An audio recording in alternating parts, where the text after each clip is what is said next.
कहना चाहती हूँ कि मीडिया के माध्यम से मुझे ये मालूम हुआ है कि कल कांग्रेस पार्टी के पूर्व अध्यक्ष श्री राहुल गांधी ने हमारी पार्टी व खासकर पार्टी की मुखिया को लेकर जो कुछ टीका टिप्पणी की है, तो उससे इस पार्टी की विशेषकर दलितों व अन्य उपेक्षित वर्गों के साथ साथ बीएसपी के प्रति भी हीन व जातिवादी मानसिकता तथा द्वेष की भावना भी साफ झलकती है। जबकि इन वर्गों के लोगों को अपने पैरों पर खड़ा करने के लिए बीएसपी पूरे जी जान से लगी है और जिन्हें कांग्रेस पार्टी ने हीन व जातिवादी मानसिकता तथा द्वेष की भावना भी साफ झलकती है। जबकि इन वर्गों के लोगों को अपने पैरों पर खड़ा करने के लिए बीएसपी पूरे जी जान से लगी है और जिन्हें कांग्रेस पार्टी ने अपने लंबे अरसे के रहे शासनकाल में इनकी सामाजिक एवं आर्थिक स्थिति में सुधार लाने के लिए जमीनी हकीकत में कुछ भी ठोस कदम नहीं उठाए। साथ ही इनके मद का सरकारी पैसा भी अधिकांश दूसरे मदों पर ही खर्च कर दिया गया है। इसके अनेकों उदाहरण आप लोगों के सामने हैं। इनको आरक्षण व अन्य जरूरी सुविधाओं का भी पूरा लाभ नहीं दिया है ताकि ये लोग आर्थिक तौर पर हमेशा दूसरों के ऊपर ही निर्भर बने रहें, जिससे दुखी होकर फिर बहुत पहले ही बाबा साहब डॉक्टर भीमराव अम्बेडकर ने इनकी केंद्र की रही सरकार से अपने कानूनी मंत्री पद से इस्तीफा तक भी दे दिया था और फिर इनके बताए हुए रास्तों पर चलकर मान्यवर श्री कांशीराम जी ने बीएसपी की स्थापना की, जिसको कमजोर व खत्म करने के लिए शुरू से ही कांग्रेस पार्टी हर घिनौने हथकंडे इस्तेमाल कर रही है और अब तो खिसियानी बिल्ली कमरा नोचे की तरह ही इस पार्टी के पूर्व अध्यक्ष अपने बिखरे हुए घर को तो संभाल नहीं पा रहे हैं, बल्कि हमारी पार्टी बीएसपी की कार्यशैली पर जबरदस्ती की उंगली उठा रहे हैं, जिससे बीएसपी के प्रति इनकी जबरदस्त बौखलाहट व नफरत आदि भी साफ नजर आती है। इतना ही नहीं बल्कि इससे पहले इनके पिता स्वर्गीय श्री राजीव गांधी ने भी बीएसपी को बदनाम व कमजोर करने के लिए मान्यवर श्री कांशीराम जी को सीआईए का एजेंट तक भी बता दिया था और अब इन्हीं के ही पचिलों पर चलकर इनका बेटा श्री राहुल गांधी भी बीएसपी व इस पार्टी की मुखिया पर आए दिन बीजेपी के साथ मिलने का ये कहकर गलत आरोप लगाते रहते हैं कि बीएसपी की मुखिया बीजेपी की सीबीआई, ईडी व इनकम टैक्स आदि से डरती है, इसलिए वह बीजेपी के खिलाफ काफ़ी नरम रुख रखती है, जिसमें रत्ती भर भी सच्चाई नहीं है। जबकि इनको ये मालूम होना चाहिए कि इन सब से जुड़े मामले हमने केंद्र में रही किसी भी पार्टी की सरकार की मदद से नहीं, बल्कि सभी सरकारों के खिलाफ जाकर माननीय सुप्रीम कोर्ट में जीते हैं।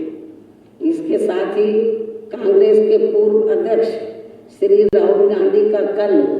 सार्वजनिक तौर पर ये कहना कि कांग्रेस द्वारा यूपी विधानसभा चुनाव में बीएसपी के साथ गठबंधन करने व मुझे सीएम बनाने के ऑफर पर मैंने ना कोई जवाब दिया तथा इस बारे में उन्होंने बात तक भी नहीं की है, ऐसा उनका कहना है। ये बात पूर्णतः गलत है, तथ्यहीन है, अर्थात इसमें रत्ती भर भी कोई सच्चाई नहीं है। जबकि यूपी विधानसभा चुनाव के घातक नतीजों पर हर विपक्षी पार्टियों द्वारा समीक्षा होनी चाहिए, किंतु ऐसी तथ्यहीन बातें नहीं करनी चाहिए। वैसे भी कांग्रेस को विपक्षी पार्टियों में से खासकर बीएसपी व उसके नेतृत्व के बारे में कोई भी टीका टिप्पणी करने से पहले 100 बार सोच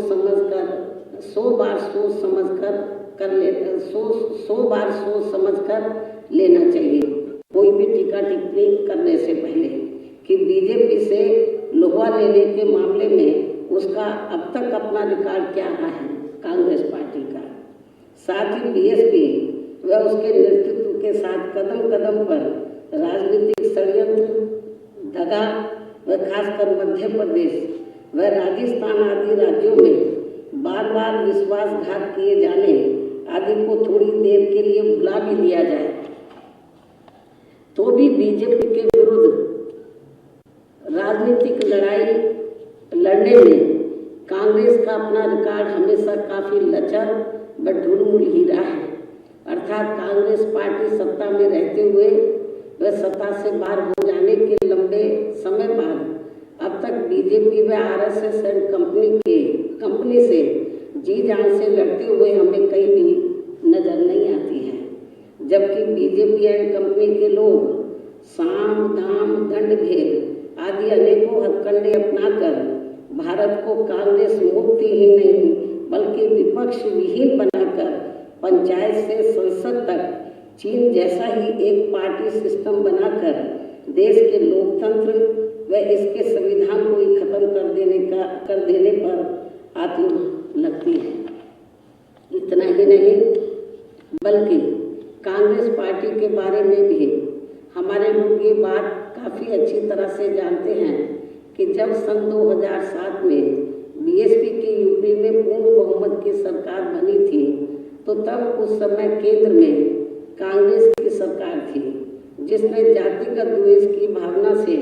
मेरी सरकार के केंद्र से जुड़े ज़्यादातर कार्य रोक दिए थे और उसी दौरान कोर्ट का अयोध्या को लेकर फैसला आना था तो इन्होंने केंद्र से हमें फोर्स तक भी नहीं दिया था ताकि प्रदेश के हालात बिगड़ जाए और फिर इसकी आड़ में यूपी में राष्ट्रपति शासन लगाकर पर्दे के पीछे से कांग्रेस पार्टी यहाँ अपनी हुकूमत चलाती रही। ये इनकी मंशा थी उस समय, जिसमें भी ये पार्टी पूरी तरह से विफल रही। इतना ही नहीं बल्कि खुद श्री राहुल गांधी ने भी उस समय आए दिन यहाँ यूपी में मेरी सरकार को जबरदस्ती बदनाम करने के लिए कभी पैदल मार्च किया, आप लोगों को मालूम है जब मेरी सरकार थी, कभी पैदल मार्च किया तो कभी धरना प्रदर्शन आदि भी खूब किया। लेकिन यहाँ दूसरी पार्टियों की रही सरकारों में इन्होंने ऐसा कुछ भी नहीं किया। यहाँ मैं इस बात को फिर से दोहराना चाहती हूँ कि इनको हमारी पार्टी के बारे में कुछ भी कहने से पहले केवल अपना खुद का घर भी जरूर देख लेना चाहिए जो बिखरा पड़ा है, जिसका बीजेपी भी खूब फायदा उठा रही है। अर्थात इनको दूसरों की चिंता करने की बजाय अपनी पार्टी की चिंता करनी चाहिए, तो ये उनके लिए ज़्यादा बेहतर होगा। ये मेरी इनको सलाह भी है। जहाँ तक यूपी में अभी हाल ही में हुए विधानसभा चुनाव के आए नतीजों का सवाल है, तो इस चुनाव में इस बार जिन कारणों से बीएसपी का रिजल्ट अच्छा नहीं आया है वो मैंने 11 मार्च को मीडिया में सही बता दिया है और उन कारणों को भी समझकर तब इनको बीएसपी पर कोई टीका टिप्पणी आदि करनी चाहिए। इसके साथ ही यहाँ मैं इनको ये भी बताना चाहती हूँ कि हमारी पार्टी का कार्य करने का तरीका अलग है, उसे हम किसी के भी कहने से बदलने वाले नहीं हैं। चाहे कांग्रेस बोले, चाहे बीजेपी बोले, चाहे सपा बोले, हमारा कार्य करने का तरीका अलग है। उसे हम किसी भी कीमत पर या किसी के कहने से हम बदलने वाले नहीं हैं। विस्तार से जैसे कांग्रेस पार्टी का अपना काम करने का तरीका है, कोई मामला होता तो गली कूचों में चले जाते हैं, चौराहों पर बैठ जाते हैं, बस व घाट यात्रा निकालकर किस्म किस्म के नाटक आदि करते रहते हैं। ये हमारी पार्टी नहीं करती है। इसके साथ ही संसद में कांग्रेस के पूर्व अध्यक्ष श्री राहुल गांधी अचानक उठकर जबरदस्ती प्रधानमंत्री श्री नरेंद्र मोदी जी के गले चिपक जाते हैं।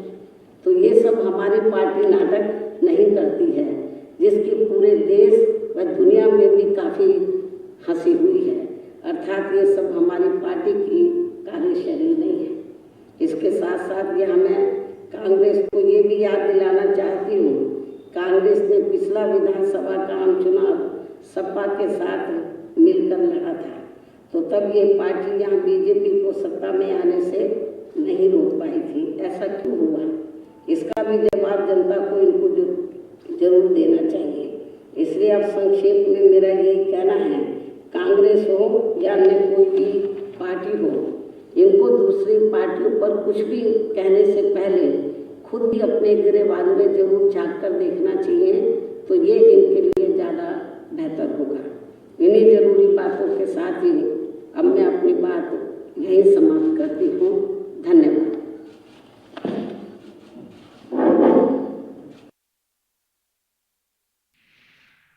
गांधी ने मायावती पर हमला किया और अब मायावती एक प्रेस कॉन्फ्रेंस कर रही थी और राहुल गांधी ने जिस तरह से उन पर तमाम कमेंट्स किए थे, उन तमाम कमेंट्स पर पलटवार किया है मायावती ने और इन तमाम आरोपों को निराधार बताया है। और मायावती का साफ कहना है कि पहले कांग्रेस अपने घर को बिखरने से रोके, उसके बाद दूसरों पर ध्यान दे। इसके अलावा भी मायावती ने तमाम जवाब दिए और कांग्रेस के खिलाफ हमला बोला और उन्होंने ये भी कहा कि हमने जातिवाद मानसिकता से ऊपर उठकर काम किया है और केंद्र की बीजेपी सरकार पर भी निशाना साधा और कहा कि बीजेपी ने जनहित के मुद्दों पर कोई भी काम नहीं किया, पिछड़े वर्ग को आरक्षण का लाभ नहीं मिला। कांग्रेस ने जिस तरह से आरोप लगाए हैं वो बेहद निराधार हैं। और कांग्रेस के लिए मायावती का साफ कहना था कि कांग्रेस पहले अपने बिखरे हुए घर को संभाले, उसके बाद दूसरों पर ध्यान दे। कांग्रेस में जातिवाद भावना दिखती है। बीएसपी पर टीका टिप्पणी करने से पहले 100 बार कांग्रेस सोच ले, उसके बाद बीएसपी पर कुछ भी कहे। दूसरों की चिंता करने की बजाय कांग्रेस पहले अपनी चिंता करे, ये कहना है मायावती का। कल राहुल गांधी ने जिस तरह से एक प्रेस कॉन्फ्रेंस के जरिए मायावती पर पलटवार किया था और कहा था कि चुनाव से पहले कांग्रेस बसपा संग गठबंधन करना चाहती है, मायावती को सीएम पद का ऑफर भी दिया गया था, लेकिन उन्होंने जवाब तक देना मुनासिब नहीं समझा और आज उस कमेंट पर मायावती ने प्रेस कॉन्फ्रेंस के जरिए बकायदा जवाब दिया है। और मायावती का कहना है कि कांग्रेस का हाल इस वक्त खिसियानी बिल्ली खंबा नोचने जैसा ही है। मैं राहुल गांधी की तमाम बातों का खंडन करती हूं